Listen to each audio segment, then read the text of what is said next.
While ordering drive-thru burgers, the cashier smirked. She's back already? I looked over. Her lover climbed into the passenger seat, thinking it was her car. I never thought a greasy paper bag of burgers would flip my entire life upside down. The night it happened started out ordinary, almost boring. I had finished a long shift at the workshop, still smelling faintly of motor oil, when Marina texted me. Hungry? Drive-thru. That was our thing sometimes. Not fine dining, not candlelight dinners, just pulling into the neon-lit drive-thru after work, laughing about the voices on the radio, tossing fries at each other in the car. Simple, comfortable, familiar. I thought those little routines meant stability. I thought they meant loyalty. Marina was in the passenger seat that night, scrolling her phone, smiling faintly in that detached way that told me she wasn't fully present. I'd noticed her doing that more often lately, like the glowing screen was her real partner and I was just the driver. Still, I brushed it aside. We'd been together for nearly 3 years. People grow quieter with time. That's what I told myself. The line at the drive-thru stretched longer than usual. A Friday crowd, teenagers buzzing in cars, music leaking from cracked windows. When we finally rolled forward, I leaned out to order 2 cheeseburgers, fries, and a milkshake, the usual. The cashier, a young guy with sharp eyes and a smirk he couldn't hide, handed me the receipt. Then, casually, he tilted his chin at Marina and said, "She's back already?" I blinked, not sure I'd heard right. His tone wasn't just friendly. It was knowing, like he was in on something I wasn't. "What?" I asked, trying to sound neutral. The cashier's grin widened for a second before he realized my confusion wasn't part of some joke. He backpedaled quickly, muttering, Nothing, man. Drive forward, we'll bring it out." But the words stuck like a hook under my skin. Back already. I glanced at Marina. She looked frozen for half a second, the way someone looks when their poker face cracks just long enough to betray them. Then she forced a little laugh, waved her hand, and said something about cashiers always mixing people up. But her eyes never met mine. I felt an odd chill even though the air vents were humming warm air. I rolled the car forward to wait for the order. My thoughts tangled. Maybe the kid was mistaken. Maybe Marina had been here earlier grabbing something for herself. Nothing unusual. But the way her lips pressed tight told me it wasn't that simple. Then it happened. A shadow moved on my right side. Before I could even process it, the passenger door jerked open, and a man slid into the seat beside Marina with the confidence of someone who'd done it a dozen times. "Finally," he said, tossing a glance at Marina, not at me. "I thought you were going to leave me standing out there forever." The world tilted. I gripped the steering wheel so hard my knuckles went white. The stranger, mid-30s, dark jacket, stubble, froze when his eyes landed on me instead of whoever he expected. His face drained of color. Marina gasped and shoved her phone into her pocket, stammering something that didn't sound like words. For a moment, nobody moved. The smell of frying oil and cheap coffee drifted from the drive-thru window. Outside, a group of kids laughed in the car behind us, oblivious. Inside my car, time had collapsed into a silent battlefield. The man cleared his throat, clearly scrambling for a cover. I thought this was." He looked at Marina, panic creeping into his voice. "I thought this was your car."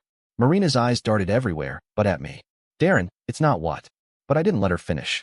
"Get out," I said quietly. Not a shout, not a question, just an instruction. The man scrambled out of the car so fast he nearly dropped his phone. He stood there on the curb, shifting his weight like he might say something else, then thought better of it.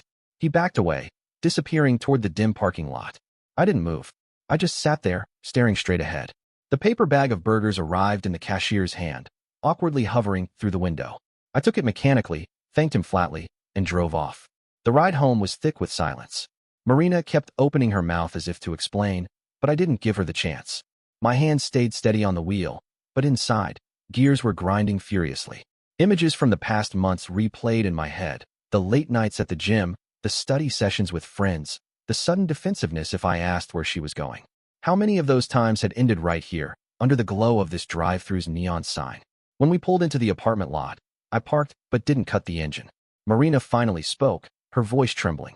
"Please, Darren, let me explain. It's not what it looked like." I turned to her, calm in a way that felt unnatural. "Then what was it?" She swallowed hard, eyes glistening. "He's just a friend," he thought. I laughed once, sharp and humorless. Friends climb into cars like that? Friends get the cashier smirking about how she's back already? Her lips trembled.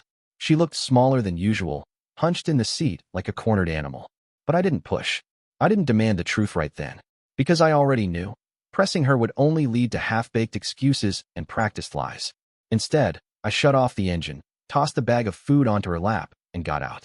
Inside the apartment, I went straight to the bedroom, locked the door, and sat on the edge of the bed with my head in my hands. I didn't cry. I didn't scream. My mind was moving too fast for that. Instead, I started replaying every suspicious moment I'd ignored. Every time she claimed she'd be running errands, but returned hours later with no bags. Every late-night text she brushed off as just a meme from a friend. Every sudden need for privacy. I thought of the cashier's smirk. That wasn't the reaction of someone seeing a customer's first mistake. That was the grin of someone recognizing a routine. And that meant this wasn't new. I stayed awake long after Marina went to bed, listening to her restless turning on the couch. My phone buzzed with a text from a buddy asking if I was coming out for drinks, but I ignored it. My mind was somewhere else entirely. That one accidental moment, a stranger stepping into the wrong car, had ripped open a curtain I couldn't close again. Behind it lay weeks, maybe months, of secrets. I didn't know the man's name yet. I didn't know the full extent of what Marina had been doing behind my back. But I knew one thing with cold certainty. I was going to find out. Not by yelling. Not by begging. By watching. By listening. By piecing the puzzle together one fact at a time. Because whatever this was, it wasn't over. And if Marina thought she could keep two separate worlds spinning without them crashing together, she was about to learn how quickly everything can collapse. The morning after the drive-thru incident, the apartment felt like a stage after a play had ended. Props scattered, silence heavy, everything waiting for someone to clean up the wreck. Marina moved around quietly, making coffee like nothing had happened.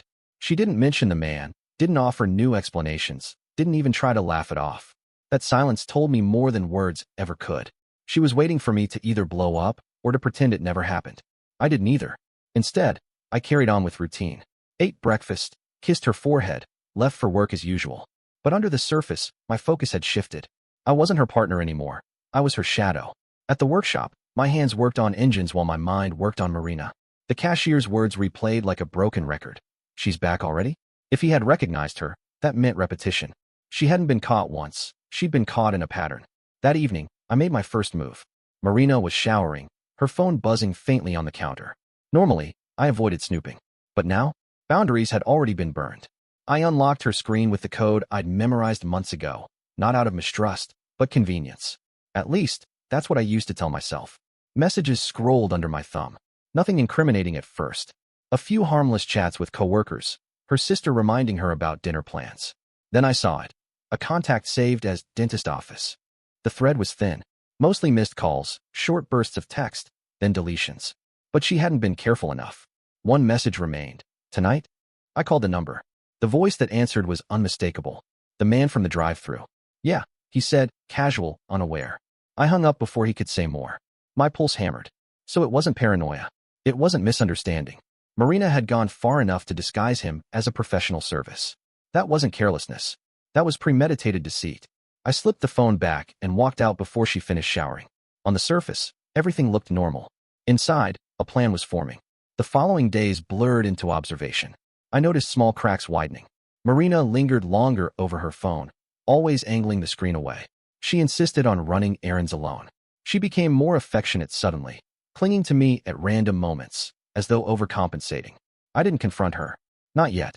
Instead, I installed a discreet app on her phone while she slept. Nothing flashy, just a tracker for outgoing calls. Each alert pinged me like a drip of acid. The dentist office number lit up twice in 3 days, each time in the evening. On the fourth night, I told Marina I'd be working late. Instead, I drove a different car, my brother's, and parked across from the burger place. The neon lights buzzed overhead, casting that sickly glow I was beginning to hate. I waited, sipping burnt coffee, eyes fixed on the lot. At 8:17 p.m., Marina's silhouette appeared. She wasn't alone. The same man from before walked beside her, laughing, gesturing toward my car. No, not my car this time, but hers, the older sedan she usually lets sit and used. Only, she hadn't driven it tonight. She'd taken mine again. They slid inside, him at ease, her tossing her hair in that way she did when she wanted attention. They pulled through the drive-thru lane, the cashier leaning out with that same grin. I saw his lips move, recognition clear, before the bag passed into her hands. There it was. The routine. The cashier wasn't mistaken. They had been here together often enough that staff knew them. My chest tightened, but I didn't move. I let them finish, drive off, disappear into the night. Because now, watching them from the shadows, I understood.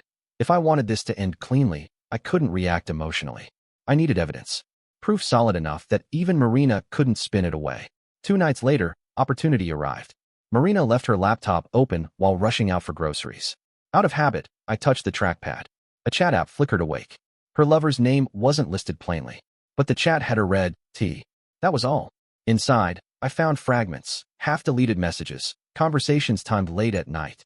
Next week. He won't know. Same spot. Don't worry, I'll bring your favorite. I copied everything. Screenshots, save files, backup drive. Each piece was a nail tightening the coffin of trust. But evidence wasn't enough for me. I wanted clarity. How long? Why him? And most importantly, how far would she go to protect it? I returned to the burger place one last time, not to watch Marina, but to speak. The cashier was outside on a smoke break, his hat pulled low, hoodie zipped against the chill. He recognized me instantly, stiffening. Hey, I said, steady, non-threatening. I just want to ask a question. He hesitated, cigarette hanging from his fingers. The other night, you said, she's back already. You weren't talking to me. You were talking about her, weren't you? He shifted, eyes darting. Silence stretched. Finally, he exhaled smoke and muttered, Man, I don't want trouble. I thought you knew. She's been here a lot. With that guy? Same order every time.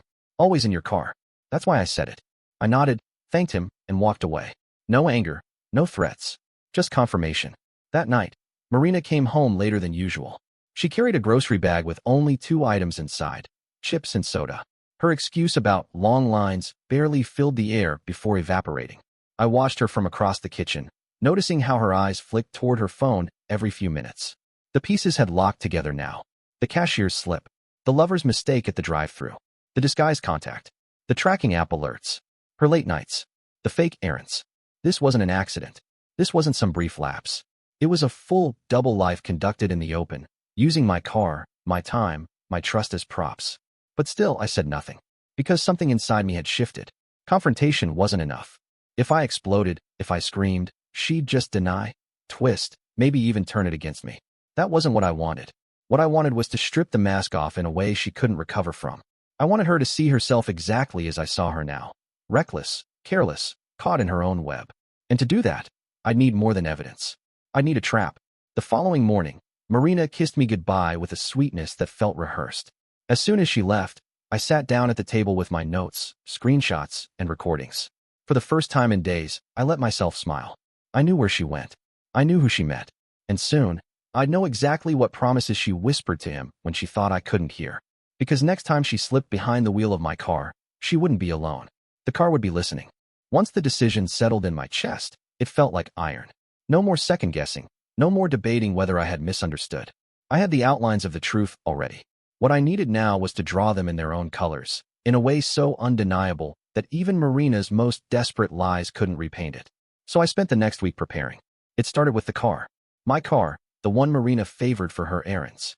I knew she'd use it again. She couldn't resist. The sedan she technically owned sat mostly unused, its interior stale, its engine grumbling. She preferred my newer model, with smooth steering and working air conditioning, which meant it was the perfect stage. I ordered 2 small cameras online, the kind marketed for security use, meant for homeowners paranoid about their packages. They were no bigger than a thumb, easily fixed under the dash and behind the rearview mirror. They connected wirelessly to my phone, streaming directly into my pocket. I installed them one evening while Marina was at her sister's. It took less than an hour. When I slid into the driver's seat afterward and tested the feed, my phone lit up with a clear view of both front seats. I could almost see Marina sitting there already, hair tucked behind her ear, leaning close to him. The thought made my stomach twist, but I forced myself to focus. This wasn't about pain anymore. It was about clarity. The opportunity came sooner than I expected. On Wednesday morning, Marina announced she'd be shopping for a few hours. Her tone was casual, practiced, the way someone tosses crumbs to a bird expecting it to flutter off without suspicion. I nodded, handed her the keys, and watched her leave. The cameras blinked alive the moment the engine started. I sat on the couch, headphones in, pretending to scroll the news, when my phone vibrated with the live feed. Marina drove smoothly through town, humming faintly. 10 minutes later, the passenger door opened. Tobias slid inside. Hearing his name felt odd at first. I discovered it through a snippet on her chat app. A casual "see you soon, T." Now here he was, no longer a blur from the drive-thru, but flesh and bone in my car. The conversation was ordinary at first. Work complaints, jokes about the cashier, who always stares. Then Tobias said something that stiffened my spine. So, when are you going to tell him? Marina's laugh was brittle. Not yet. He's stable, reliable. I need him until things are certain. Certain? Tobias asked. About us, she said. About where this is going. You know how it is. I watched the screen, while rising in my throat. I had expected flirty banter, even affection. I hadn't expected calculation. Marina wasn't clinging to me out of guilt. She was using me as a safety net while deciding whether Tobias was worth cutting the rope for. They pulled through the drive-thru, routine as clockwork. The cashier's smirk was sharper this time, like he knew the script by heart. Tobias made a joke about their usual booth on wheels, and Marina laughed, tossing her hair. Every second recorded, every word preserved. When they finished, they parked in a lot near the river. The camera caught Marina leaning across the console, whispering. Tobias rested a hand on her knee, confident, comfortable. You said you'd be free by summer, he reminded her. I will, she replied. He's too blind to notice. Besides, his lease ends in June. Perfect timing. Those words hit harder than any blow. Not only was she cheating, she was scheduling my exit, treating my life like a line item on a calendar. I saved the recording immediately. The files backed up to the cloud, safe from accidental loss. By the time she drove back hours later, unloading a single bag of groceries to maintain her facade, I was no longer wondering. I was building. The first brick of revenge fell quietly. I tracked down Tobias's workplace. He wasn't difficult to find. Marina's chat app held an old photo of him in a polo shirt with a company logo visible. A logistics firm, mid-sized, reputable. I looked them up, found the HR department, found the manager's contact. I didn't send the footage. Not yet. I drafted an email, attached stills from the car feed, included a polite line. One of your managers may be conducting activities during company hours that reflect poorly on your organization. Then I saved it in drafts. It wasn't time to press send, but knowing it was there, ready, gave me leverage. The second brick was family. I visited Marina's father, Gerard, under the pretense of borrowing tools. He was an old-fashioned man, stern, opinionated, convinced his daughter had chosen well in me. Over a beer, he asked if we were still planning the future. I looked him in the eye and said, I think Marina might be making other plans. He frowned, confused. I didn't elaborate. I didn't need to. A seed planted in a man like Gerard grew fast. By the end of the week, I had evidence, leverage, and a growing network of people who would be ready to hear the truth when I revealed it. But I wanted one last piece. Proof not only of infidelity, but of intent. Proof that Marina wasn't just lost in a fling. She was actively dismantling what we had. So I baited the hook. That Friday, I told her I'd be away overnight for a job out of town. She kissed me quickly, almost too quickly, and waved me off. I parked my brother's car a block away and streamed the feed. As expected, within an hour, Tobias was in my passenger seat again. They drove to the river lot, laughing, sharing fries from the bag. The conversation that followed sealed everything. Marina, he thinks I'm out shopping. He doesn't suspect a thing. Tobias, you're sure he won't find out? Marina, even if he does, what's he gonna do? Cry? He's too dependent on me. He'd never leave. The casual cruelty in her tone was worse than the betrayal itself. She didn't just deceive me, she underestimated me. I saved the file, sent a copy to a hidden drive, and closed the stream. The trap was complete. The next morning, Marina greeted me at the door with a bright smile, coffee in hand, pretending nothing had shifted. She had no idea her entire double life was now packaged neatly on my phone, waiting for exposure. I didn't confront her. Not yet. Instead, I played along, sipping the coffee, listening to her chatter about weekend plans, nodding at all the right places.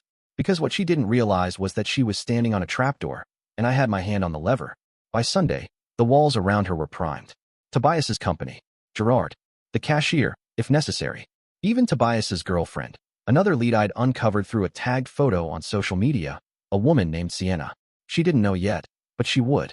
I didn't want screaming or broken plates. I didn't want Marina spinning a story about confusion or emotional mistakes. I wanted her to sit at a table surrounded by every person she'd deceived, with nowhere to run, and watch the mask collapse in her own hands. And that moment was coming soon. Very soon. The weekend dragged like a loaded gun waiting to go off.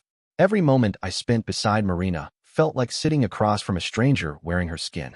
She laughed, she leaned against me on the couch. She asked what I wanted for dinner, and all I could hear was her voice on the recording.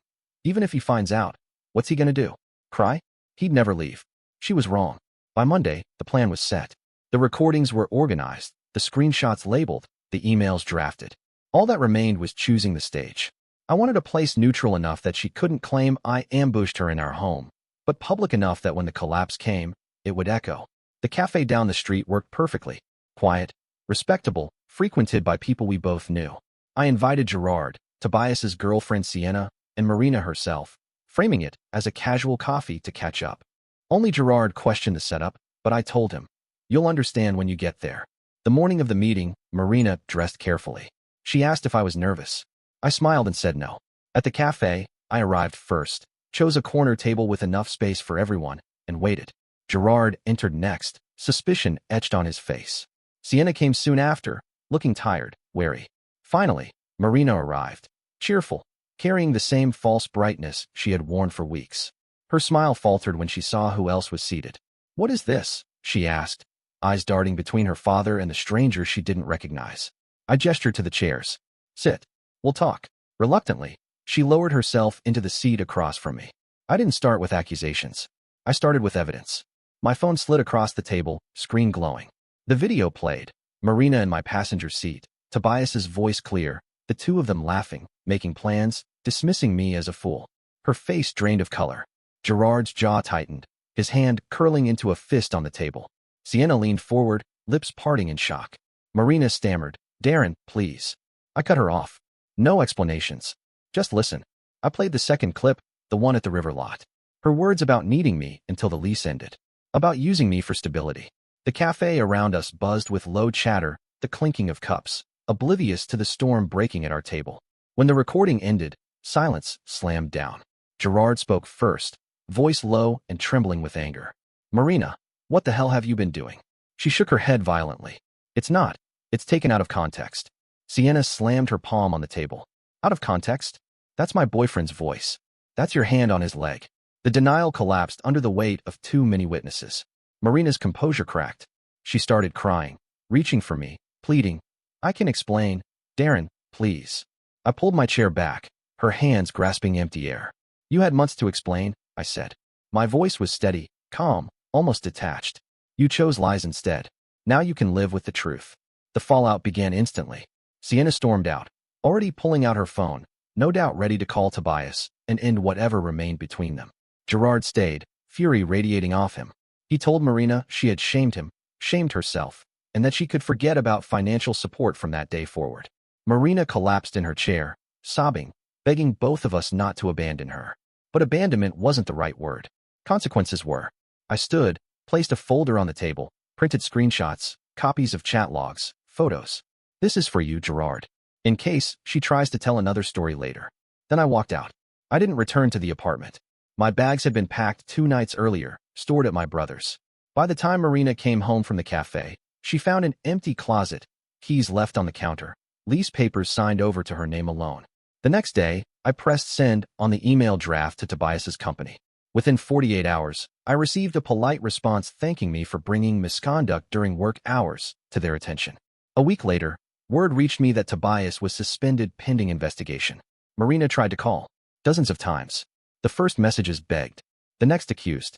The last ones turned desperate again. I didn't answer. What was there left to say? I learned through mutual acquaintances that she moved back into her father's house briefly before he pushed her out. Without financial support, without Tobias, without me, she scrambled for a part-time job at a clothing store.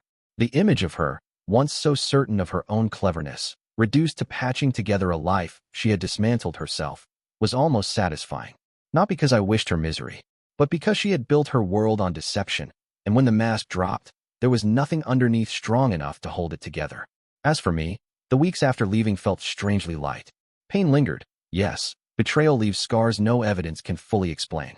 But there was relief too, like breathing clean air after months underground. I didn't seek revenge beyond what I had already done. The evidence spoke for itself. The consequences unfolded naturally. Tobias lost his job. Sienna moved out, leaving him to face his own wreckage. Gerard turned his back on Marina, no longer willing to excuse her choices. And I walked forward, free. Sometimes, late at night, I still hear the cashier's words echoing. "She's back already?" A careless slip from a stranger that shattered the illusion I was living in. Funny how truth hides in plain sight, waiting for the smallest crack to show itself. A smirk, a mistaken step into the wrong car, a voice too comfortable in the dark. The trap wasn't mine alone. In the end, they set it for themselves. I just chose when to let it spring.